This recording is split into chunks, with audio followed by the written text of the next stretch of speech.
नमस्कार। आज हम बात करेंगे संगीत में जो क्रियात्मक पक्ष में जिन चीज़ों का हम लोग प्रयोग करते हैं, जैसे वर्ण है, गमक है, मींड है, मुर्की है, खटका है। इन टॉपिक्स पर हम आज चर्चा करेंगे कि ये किस तरह से लिए जाते हैं, किस तरह इनका लगाव होता है, ये क्या है, इसके बारे में आज आपको जानकारी दी जाएगी। तो शुरू करते हैं वर्ण से। वर्ण जो है वो स्वरों की प्रत्यक्ष क्रिया के जो प्रकार हैं उसको कहा जाता है। वर्ण 4 प्रकार के होते हैं: स्थायी वर्ण, आरोही, अवरोही और संचारी। देखिए, आरोही अवरोही से तो आपको नाम से ही पता चल रहा होगा कि जो स्वरों का चढ़ता हुआ क्रम है वो आरोही क्रम हुआ और उतरता हुआ जो क्रम है वो अवरोही क्रम हुआ। आरोही क्रम जैसे सारेगामा पधनी, ये चढ़ता हुआ क्रम हो गया तो ये आरोही वर्ण हुआ। अवरोही है तो सानी धपा मगरेसा, ये अवरोही हो गया। स्थायी वर्ण जो है उसमें एक स्वर को बार बार प्रयोग करने की क्रिया होती है। जैसे अगर एक जैसे सा है तो सा सा सा सा, रे रे रे रे रे, तो ये जो एक स्वर है उसको कई बार जब प्रयोग एक साथ किया जाता है तो ये स्थायी वर्ण कहलाता है। इसके बाद है संचारी वर्ण चौथा। संचारी वर्ण में ये उपयुक्त तीनों ही जो वर्ण हैं उनका समावेश होता है। जैसे सा सा सा सा ग रे ग म ग, तो आरोह भी आ रहा है उसमें, अवरोह भी आ रहा है उसमें और स्थायी वर्ण भी उसमें प्रयुक्त हो रहा है। तो इन तीनों का जो समावेश है वो संचारी वर्ण में है। स्वरों की जितनी भी क्रियाएं हैं वो इन वर्णों में आ जाती हैं। हम स्वर को किसी भी तरह गाएं बजाएं, वो सारा जो है वो इन वर्णों में ही विभक्त हुआ है।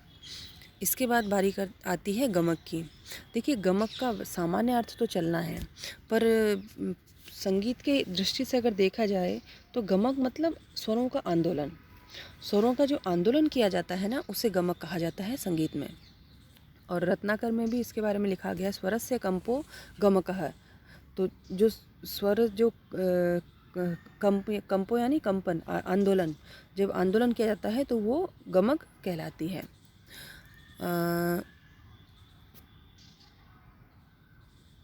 अभी प्राचीन समय की तो बात ठीक है, कंपन से है, लेकिन आधुनिक समय में गमक के जो प्रकार हैं वो प्राचीन समय से थोड़े अलग हो गए हैं। प्राचीन समय में जो गमक प्रकार थे वो आज के समय में उतना प्रचलित नहीं है, पर फिर भी कुछ प्रकार ऐसे हैं जो उस समय भी प्रचलित थे और आज के समय में भी प्रचलित है। प्राचीन समय के जो रत्नाकर में जो गमकों के 15 प्रकार बताए गए हैं उसके यहाँ पे नाम दिए गए हैं, मैंने वर्णित किया है। इसके बारे में हम पहले भी मैंने एक अलग वीडियो बनाया है, तो अगर आप विस्तृत इसके बारे में जानना चाहते हैं तो उस वीडियो को देख सकते हैं। ये 15 नाम लिखे हुए हैं: तिरिप, स्फुरित, कंपित, लीन, आंदोलित, वलित, त्रिभन्न, कुरुला, आहत, उल्लासित, प्लावित, हुंफित, मुद्रित, नामित और मिश्रित। इन सभी का वर्णन मैंने उस वीडियो में किया है, तो आप उसमें देखकर सुन सकते हैं। इसके बाद बारी आती है मींड की। देखिए, मींड जो क्रिया है वो एक स्वर से दूसरे स्वर तक आवाज़ को बिना तोड़े, बिना ब्रेक किए जो स्वर का लगाव है वो मींड प्रक्रिया कहलाती है। कि आप एक स्वर की जो आस है उसे अगले स्वर तक बिना तोड़े लेके जाएं। इन दोनों ध्वनियों में अलगाव बिल्कुल नज़र नहीं आना चाहिए। अगर उसमें अलगाव दिखता है तो वो मींड नहीं है। वो ध्वनि इस कदर उसमें सम्मिलित होनी चाहिए कि आपको पता भी ना चले कि इस स्वर से यहाँ तक हम पहुँच गए हैं, और वो जो मींड ली गई है वो सुनने वालों को समझ ना आए कि वो कहाँ, कौन से स्वर की कहाँ तक कैसे मींड है, कि कहाँ बीच में कोई कहिए कि ब्रेक तो नहीं है।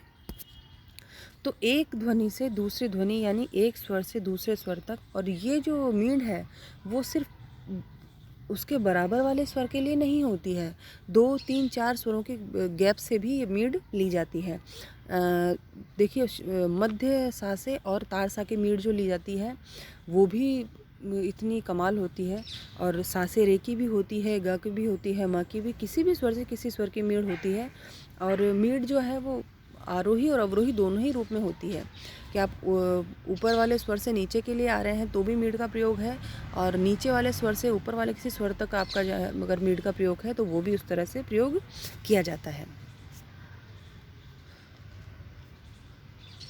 इसके बाद बारी आती है कर्ण स्वर की। कर्ण स्वर जो है पास वाले स्वर का बिल्कुल किंचित मात्र स्पर्श जो होता है वो कहलाता है। जैसे अगर आप रे गा रहे हैं तो उसमें सा का अगर कर्ण लगाया जाएगा तो जो ऋषभ का आप जो ध्वनि उच्चारित होगी उसमें सा से उसका लगाव होगा, रे नहीं होगा। जैसे देखिए मैं थोड़ा सा समझाने की कोशिश करती हूँ आपको, अगर आप समझ में आ जाए तो। सा, ये सा हुआ। रे तो मैंने गाया रे, ये हुआ सीधा रे, सारे रे। तो ये जो डिफरेंस आया, मैंने ऋषभ ही उच्चारण किया है लेकिन षड्ज के कण के साथ में, तो उसके पहले के स्वर का और बाद के स्वर का दोनों ही तरह से कण का भी प्रयोग किया जाता है। आप इस बात मतलब, और ये जो कण का प्रयोग है वो वाद्य और गायन दोनों ही विधाओं में किया जाता है। इसके बाद बात करते हैं, देखिए पाश्चात्य जो संगीत है उसमें भी कण स्वर का जो महत्व है और उसे वहाँ ग्रेस नोट कहा जाता है, लेकिन उतना इसका महत्व वहाँ नहीं है जितना कि हमारे भारतीय शास्त्रीय संगीत में इसका महत्व है। इसके बाद बारी आती है खटका। ये कण का ही एक प्रकार है, लेकिन इसमें जो कण लगाया जाता है उसमें कोमलता का अभाव होता है, यानी कि वो सॉफ्टली नहीं लिया जाता, उसे झटके के साथ उस चीज़ को दिखाया जाता है। इसके बाद बारी आती है मुर्की की। मुर्की भी एक कण का ही प्रकार है। मुर्की में 3 स्वरों का प्रयोग होता है और वो जो प्रयोग है वो द्रुत प्रयोग होता है, और उस 3 स्वरों का जो द्रुत जब हम उसका उच्चारण करेंगे तो वो बहुत दाना दाना करके, अगर जैसे आकार की जब हम बात करते हैं तो हर एक स्वर का दाना अलग अलग सुनाई देना चाहिए। तो ये 3 दाने जो, यानी कि 3 आंदोलन जो है वो अलग स्पष्ट सुनाई देते हैं और मुख्य स्वर पर आया जाता है। जैसे कि 2 स्वर का भी कण लगाया जाता है, 3 स्वरों का भी, तो 3 स्वरों का जो कण है वो मुर्की कहलाता है। तो आज के लिए इतना ही।